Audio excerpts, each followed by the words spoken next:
He gave us the greatest goal in Champions League history and the most infamous moment in a World Cup final. How can one man be both a footballing god and a tragic hero? This is the story of Zinedine Zidane, and to understand the legend, you have to truly understand the man.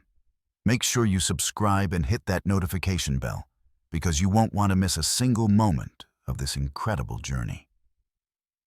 Our story doesn't begin under the glamorous floodlit canopy of the Santiago Bernabeu or on a magical champagne-soaked night in Paris. No. It starts on a gritty, sun-baked patch of concrete called Place de la Tartane, nestled between the imposing, weary apartment blocks of La Castellane, a notoriously tough neighborhood in Marseille, France.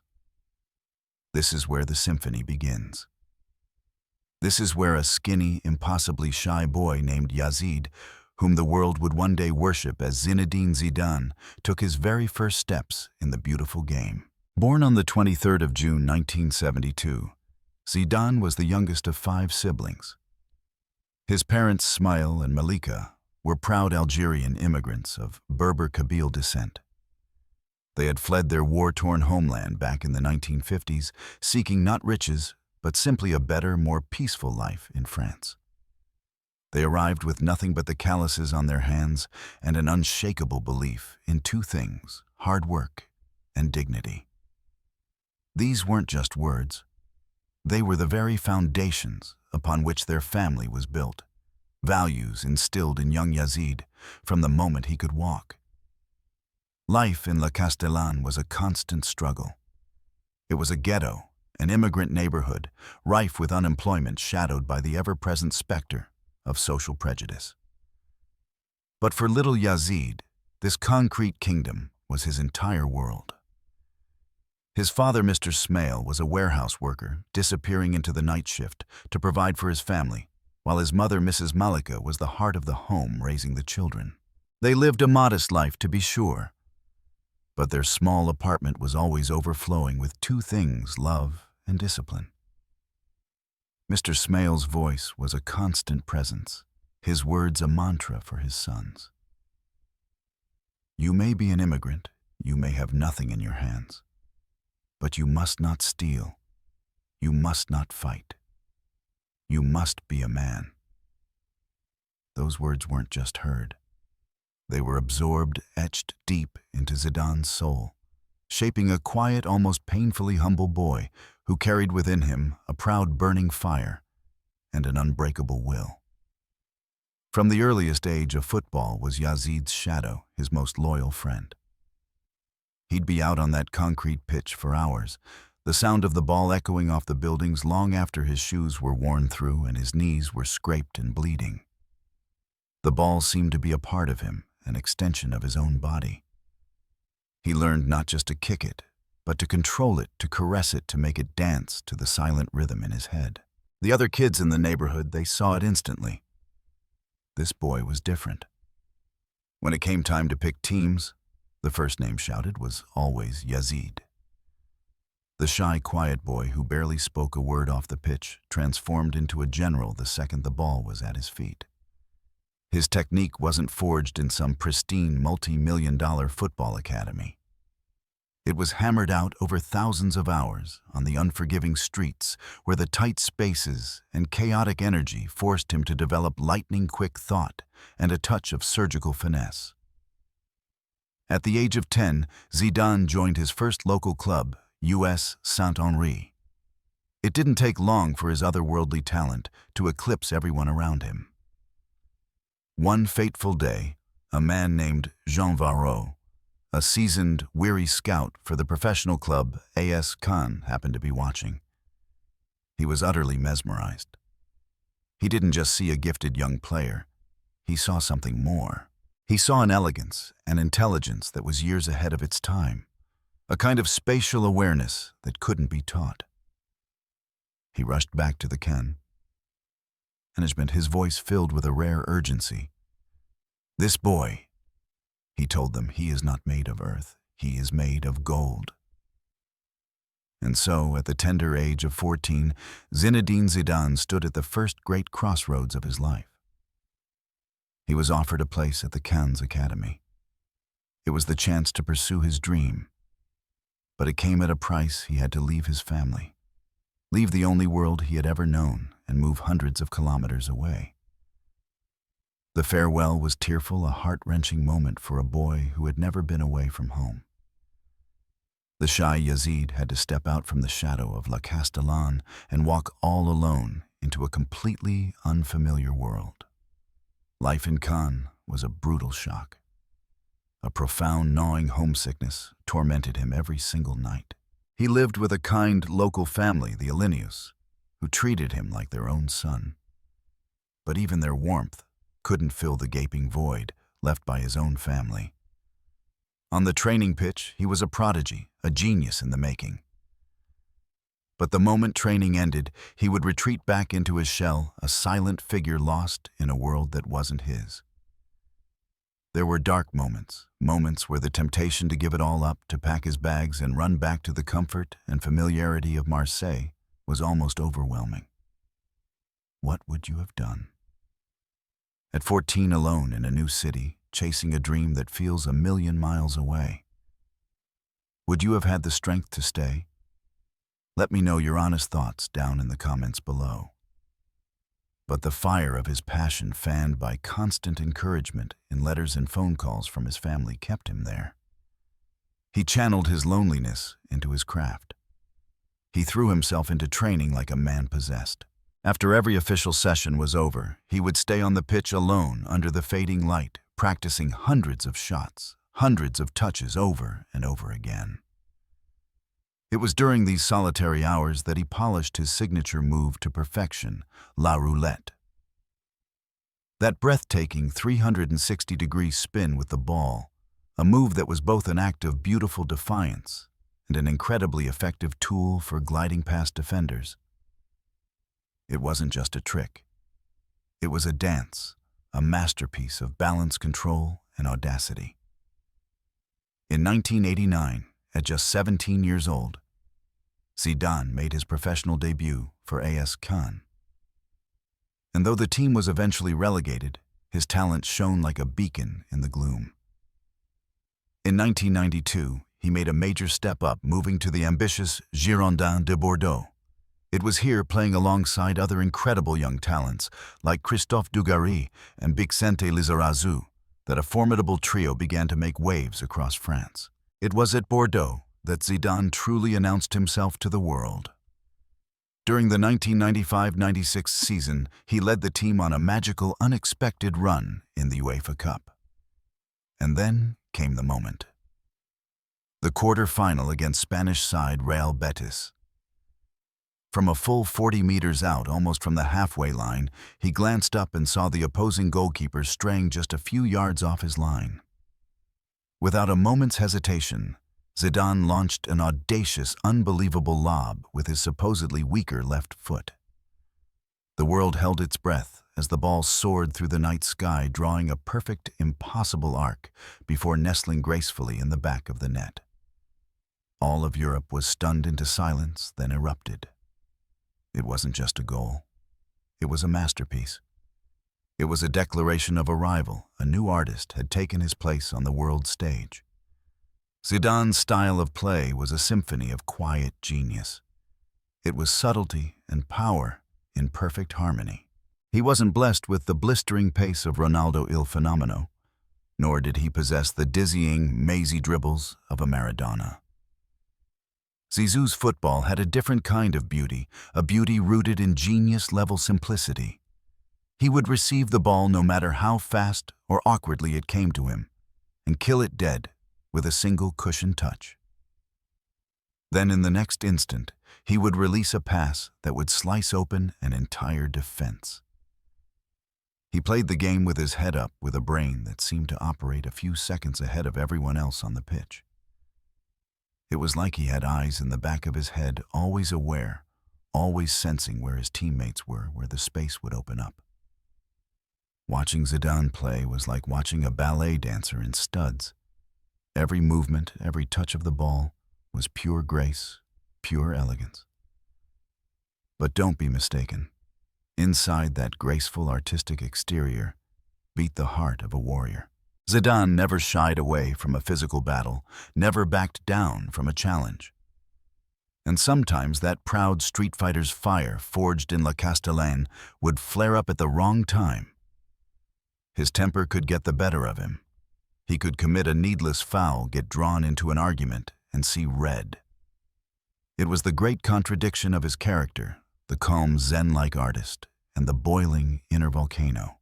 In 1996, after his sublime performances for Bordeaux, the giants of world football came calling.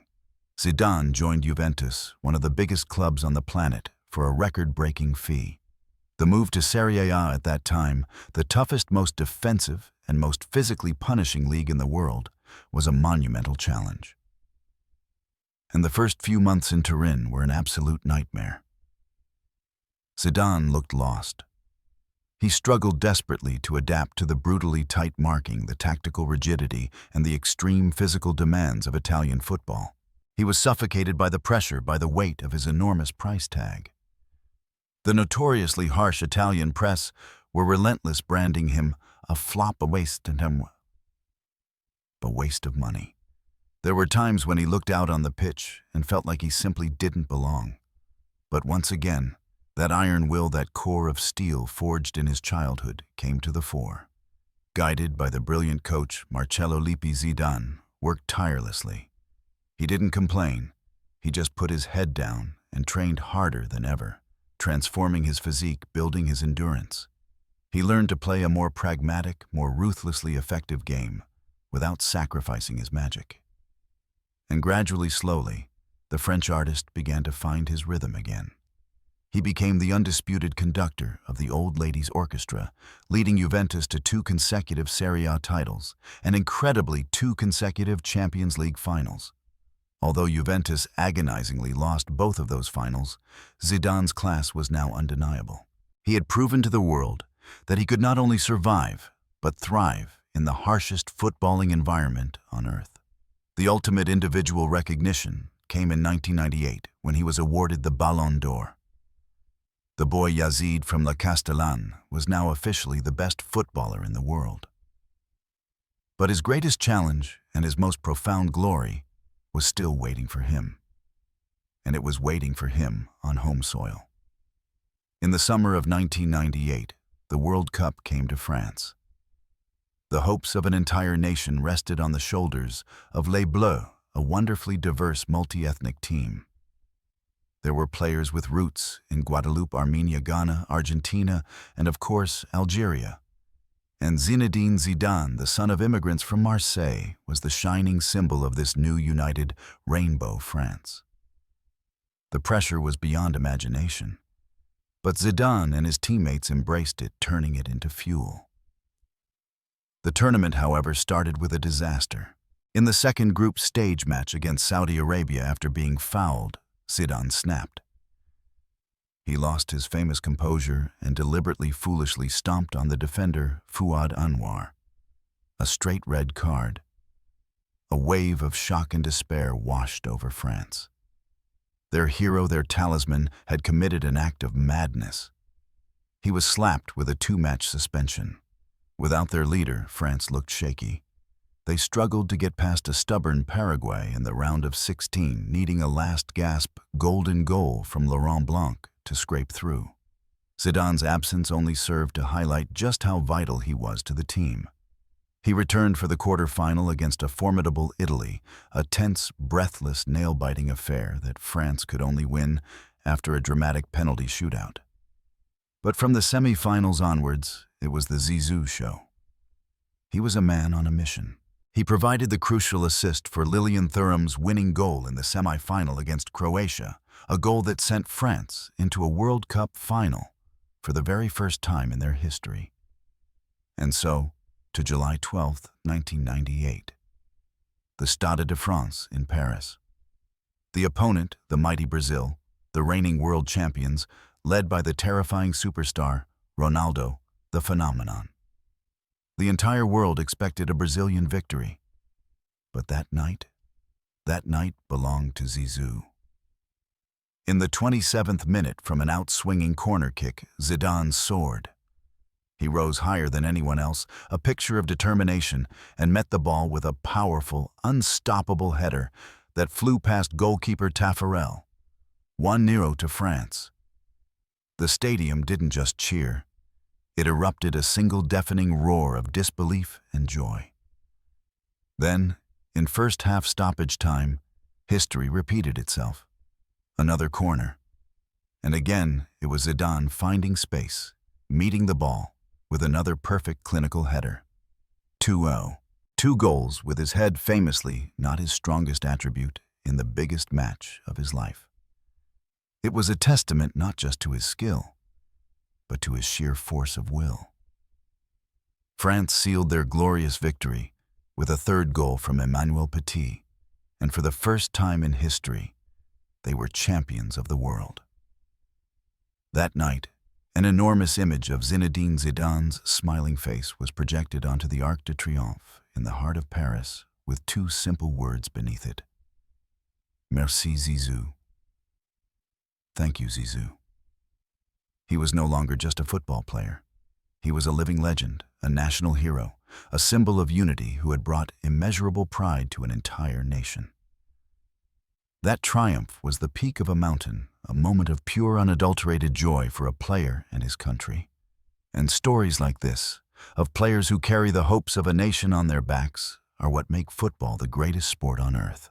If you love these deep dives into the lives of legends, make sure you're subscribed, because we've got so many more incredible journeys to share, from tactical revolutions to the greatest underdog stories ever told. In 2001, Zidane made another earth-shattering transfer, joining Real Madrid for a world record fee of around $77.5 million. He was to be the crown jewel of the famous Galacticos project, a team of superstars assembled by President Florentino Perez, featuring names like Luis Figo Raul, Roberto Carlos, and later Ronaldo and David Beckham. The goal was not just to win, but to win with a style and flair that would captivate the world. And Zidane was the artist chosen to paint the masterpieces. His first season in Madrid culminated in the most dramatic way imaginable, the 2002 Champions League final at Hampden Park in Glasgow against the tough German side Bayer Leverkusen. The match was deadlocked at 1-1. Late in the first half, the tireless Roberto Carlos bombed down the left wing and hooked a high, hopeful looping cross towards the edge of the penalty area. It was not a good pass. It was awkward spinning, dropping out of the rainy Scottish sky. Most players would have tried to take a touch to bring it under control. But Zinedine Zidane was not most players. He stood poised on the edge of the box, his eyes locked on the descending ball. In one fluid balletic motion, he swiveled his body, adjusted his hips, and unleashed a perfect full-power volley with his left foot. Time itself seemed to stand still. The ball exploded off his boot, a white blur against the dark sky, rocketing into the absolute top corner of the net. The goalkeeper Hans-Jörg Butt didn't even move. It wasn't a goal. It was a sculpture. It was a poem. It was a moment of absolute breathtaking perfection in technique, timing, and audacity. That goal is still considered by many to be the greatest in Champions League history, and it secured Real Madrid's 9th European Cup. It was the defining moment of Zidane's club career, a single touch of genius that will remain immortal for as long as football is played. A moment so perfect, it feels like it belongs in a museum. What other goals are in that museum for you? The ones that just stop you in your tracks every time you see them? Drop your picks for the most beautiful goals of all time in the comments. I'd love to see which ones you choose.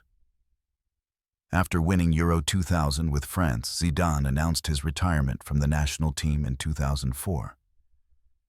But when France began to struggle in the qualifiers for the 2006 World Cup, the nation called for its hero one last time.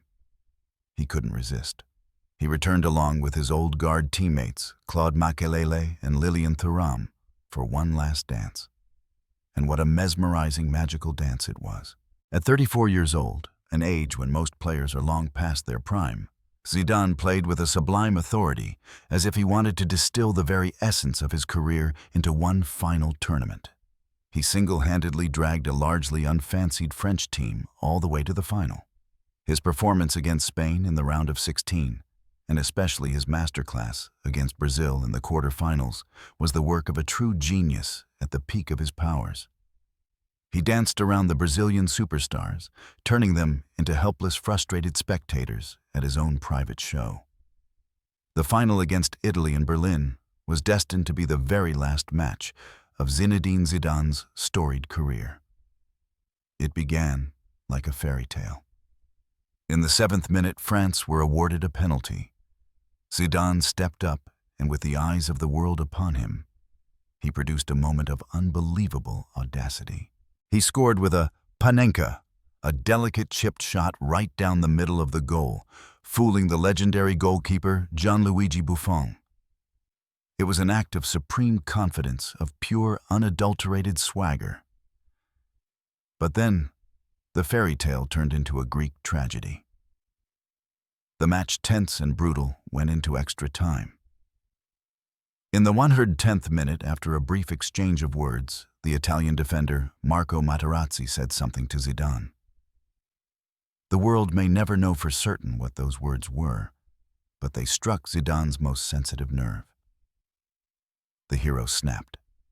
He suddenly turned, took a few steps, and drove his head with full force into Materazzi's chest. The Italian collapsed to the ground. The referee, after a moment of confusion, brandished the red card. It remains one of the most shocking, iconic, and tragic images in the history of sport. Zinedine Zidane, in the final moments of his final match, being sent from the field in disgrace.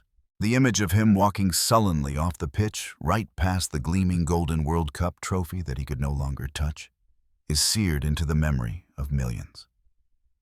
France, leaderless and demoralized, went on to lose the final on penalties. That headbutt was a shocking, controversial end to a magnificent career. It didn't tarnish his legacy, but it did complicate it. It showed the world the complexity of Zidane, the man, the sublime genius, but also the proud warrior carrying the raw, unfiltered emotions of an ordinary human being. It was a hauntingly low note that concluded the glorious symphony of his playing career. After retiring, Zidane didn't walk away from the game he loved. He began quietly studying to become a coach, working with Real Madrid's youth teams, learning his new craft away from the spotlight. Then in 2016, with the senior team in crisis, he was appointed head coach. Many were skeptical. History is filled with great players who failed spectacularly as managers. Could the quiet artist lead a dressing room of superstars? Zidane answered with a tidal wave of trophies. Incredibly, in one of the most remarkable managerial feats of all time, he led Real Madrid to 3 consecutive Champions League titles in 2016, 2017, and 2018, an achievement unprecedented in the modern era of football. On the sidelines, Zidane was the same calm, quiet, authoritative figure he had been as a player. He wasn't a tactical revolutionary with complex, convoluted philosophies. His genius lay in his man management. He understood the players, he understood the pressure, he understood the egos of superstars because he had been the biggest one of all. He commanded absolute, unquestioning respect in that star-studded dressing room, turning a team of brilliant individuals into a relentless, unified winning machine.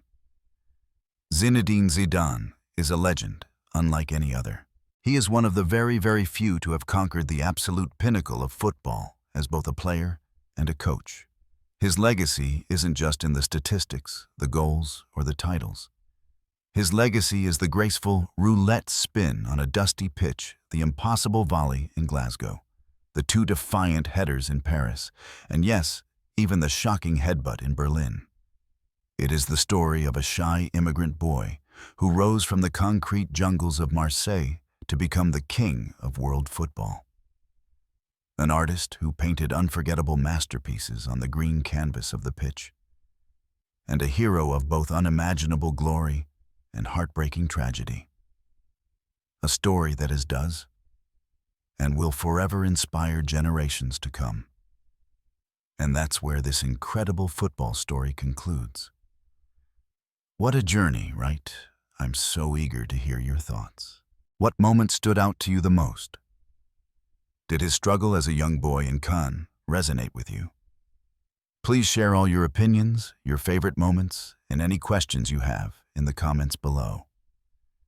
I truly love reading them and building this amazing football community with all of you. Thanks for watching.